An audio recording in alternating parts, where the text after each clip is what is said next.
Bismillahirrahmanirrahim. Di video ini akan Ibu terangkan sedikit mengenai sistem koloid ya. Nah, garis besar yang Ibu akan jelaskan itu yang pertama jenis-jenis koloid, yang kedua sifat koloid, dan yang ketiga itu pembuatan koloid. Sebelum mulai ketiga hal tadi, kita akan lebih dulu memahami apa yang dimaksud dengan koloid. Nah, di sini Ibu sudah menyiapkan 3 campuran. Yang pertama itu air dengan gula, yang kedua susu dengan air, dan yang ketiga air dengan pasir ya. Nah, inilah yang dimaksud dengan koloid. Jadi ini susu ini itu merupakan contoh dari koloid. Sedangkan campuran air dengan gula ini itu yang dimaksud dengan larutan. Dan campuran yang heterogen ini ya, pasir dengan air, itulah yang dimaksud dengan campuran ya, kita sebut dengan campuran. Nah, apa perbedaan dari ketiganya? Nah, yang pertama tentu saja ukuran partikelnya ya. Nah, ukuran partikel larutan ini lebih kecil dari 10 pangkat min 7 meter. Sentimeter ya. Jadi ukuran partikelnya itu lebih kecil dari 10 pangkat min 7 cm. Sedangkan kalau ukuran campuran ya, ukuran partikel campuran ini pasir-pasir ini itu lebih besar dari 10 pangkat min 5 cm ukuran partikelnya.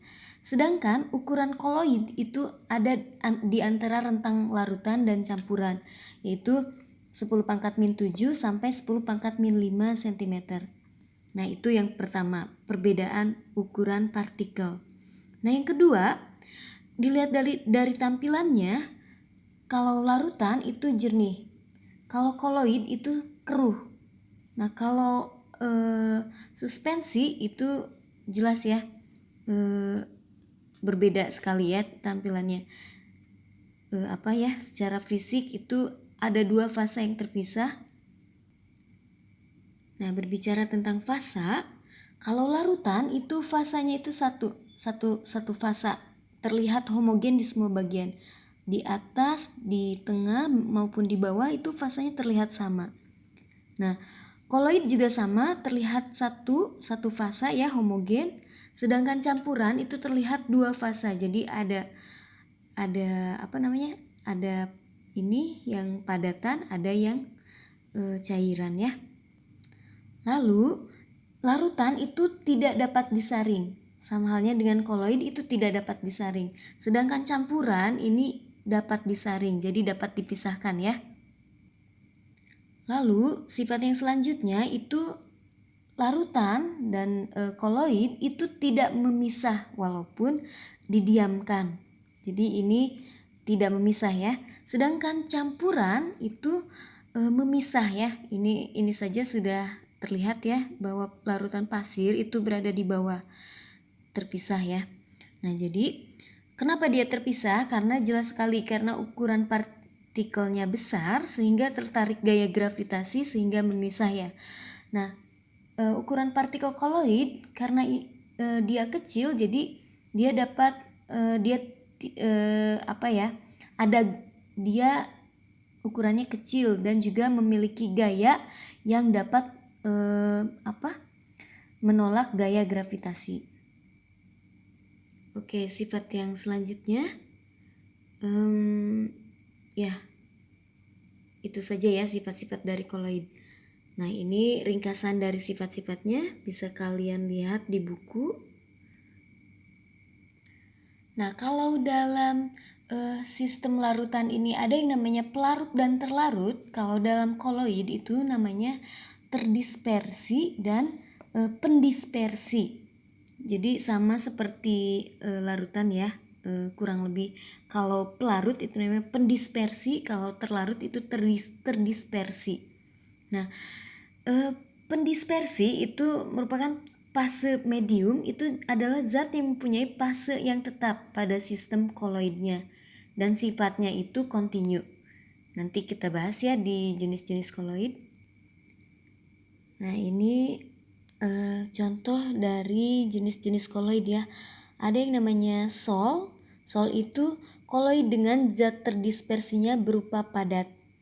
Nah, ada sol padat, ada sol cair, ada sol gas. Jadi kalau sol padat itu terdispersinya padat, pendispersinya padat. Kalau sol cair itu terdispersinya padat dan pendispersinya cair.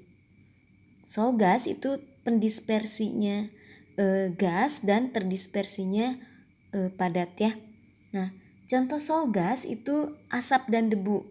Nah, kalau kalian pikirkan ya, asap itu kan kalau lama-lama kalau kita lama-lama ada dalam asap, atau misalnya kalau suatu benda lama-lama berada dalam asap, itu kan bendanya nanti akan ada jelaganya ya, atau yang hitam-hitam. Nah, itu kan molekul yang berupa padatan ya. Nah, jadi padatan itu terdispersinya, dan yang pendispersinya itu gas. Nah, itu yang dinamakan dengan sol gas. Kalau sol cair itu contohnya cat, tinta, dan kanji. Tinta juga sama ya, tinta itu kan molekulnya padatan dalam pendispersi cairan. Jadi kalau kita diamkan juga itu tinta ya, kalau kita keringkan itu kan akan mengering ya, dan sisanya itu suatu serbuk yang padat ya. Nah, jadi tinta merupakan contoh sol cair, yaitu pendispersinya cair dan terdispersinya padat, dan seterusnya ya. Ini bisa kalian baca di buku ya. Lalu ada yang kedua, emulsi. Emulsi itu kalau terdispersinya itu fasenya cair. Ada emulsi padat itu terdispersinya cair dan pendispersinya padat. Contohnya itu mentega, keju, jelly, dan seterusnya. Lalu emulsi cair itu cair dalam cair. Contohnya itu santan, susu, minyak ikan, minyak kelapa, dan seterusnya. Santan ya, santan kelapa, bukan minyak kelapa. Lalu ada emulsi gas, itu pendispersinya gas dan terdispersinya cair. Contohnya itu parfum ya, parfum dan hairspray itu yang terdispersinya itu cairan ya. Lalu yang pendispersinya itu gas. Jadi itu contoh emulsi gas. Lalu yang terakhir itu koloid buih. Itu kalau terdispersinya sifat berfasa gas. Contoh ada dua jenis, yaitu buih padat dan buih cair, atau busa padat ya, bisa disebut dengan busa padat dan busa cair. Kalau busa padat itu kalau pendispersinya itu padat. Contohnya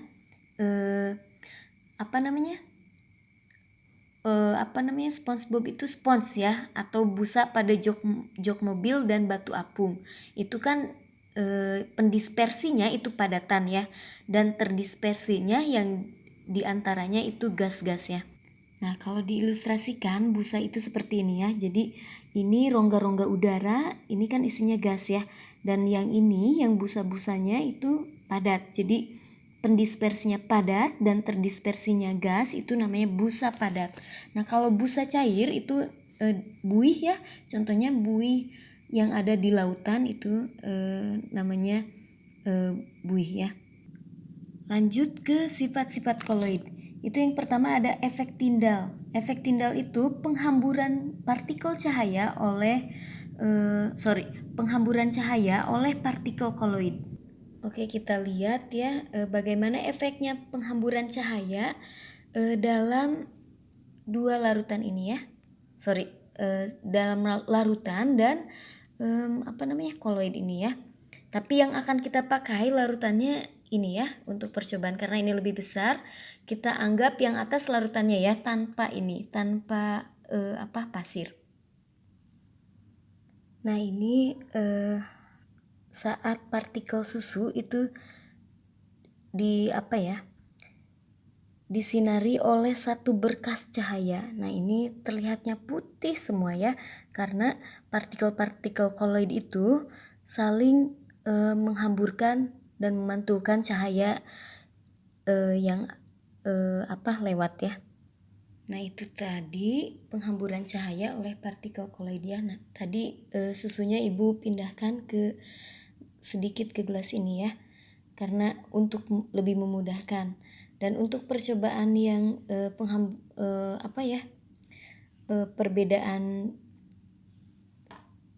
efek cahaya yang masuk terhadap larutan ini tidak bisa Ibu lakukan terhadap larutan ini ya, karena ternyata ini banyak debu-debu yang terlarutnya ya, dan debu-debu itu kan ukurannya ukuran koloid, jadi tetap saja ini dia menghamburkan cahaya ya, jadi harus larutan yang benar-benar jernih dan berkas cahaya yang masuknya juga hanya satu berkas, tidak ada efek cahaya dari yang lainnya.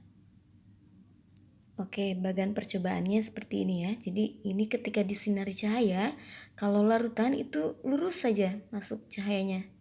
Lurus, tidak ada penghamburan ya.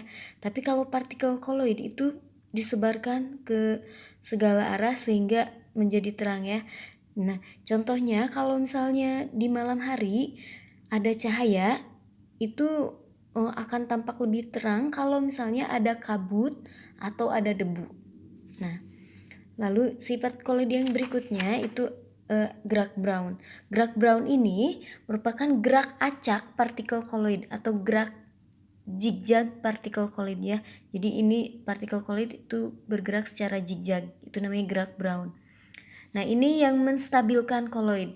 Jadi ini ini yang membuat koloid itu stabil, tidak mengendap ya. Lalu yang selanjutnya ada elektroforesis. Nah, elektroforesis ini merupakan pergerakan partikel koloid dalam medan listrik ke masing-masing elektrode, ya elektrode negatif dan positif ya. Nah, jadi elektroforesis ini dapat digunakan untuk menentukan jenis muatan koloid. Nah, aplikasinya itu contoh aplikasinya itu pada pembuangan asap pabrik ya. Ini ada yang namanya kotrel ya, jadi ada pengendap asap.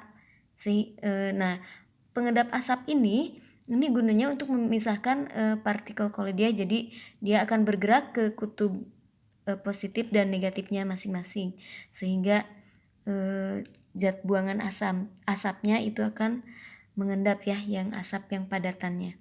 Lalu yang selanjutnya itu ada absorpsi, yaitu penyerapan ya, penyerapan suatu zat oleh zat lain. Nah, contoh aplikasinya, jadi contohnya begini ya, di sungai itu kan ada debu-debu ya, dan seterusnya. Nah, itu koloid itu kan ada muatannya ya, ada yang bermuatan positif dan ada yang bermuatan negatif. Nah, yang bermuatan positif dan negatif itu akan saling menyerap ya, akan menyerap ya, akan saling menempel gitu ya. Nah, itu yang dinamakan absorpsi. Sehingga kalau keduanya menempel dan lama-lama itu makin banyak partikelnya, maka akan menggumpal, sehingga yang namanya delta sungai itu adalah koloid yang terkoagulasi. Nah, ini contoh aplikasi dari sifat koloid absorpsi ya, pemutihan gula pasir, lalu pewarnaan serat wol, kapas, dan sutra.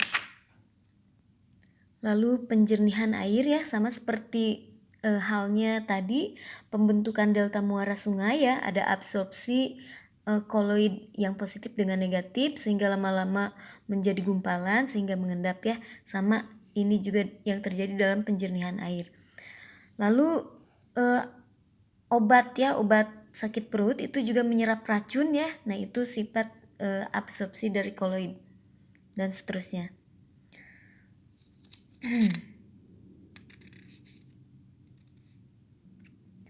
Nah, selanjutnya ada yang namanya koloid liofil dan koloid liofob.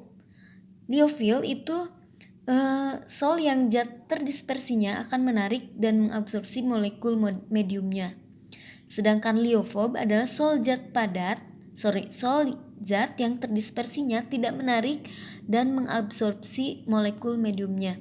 Jadi fil itu menyukai, kalau fob itu fobia ya, tidak menyukai, jadi tidak menarik mediumnya.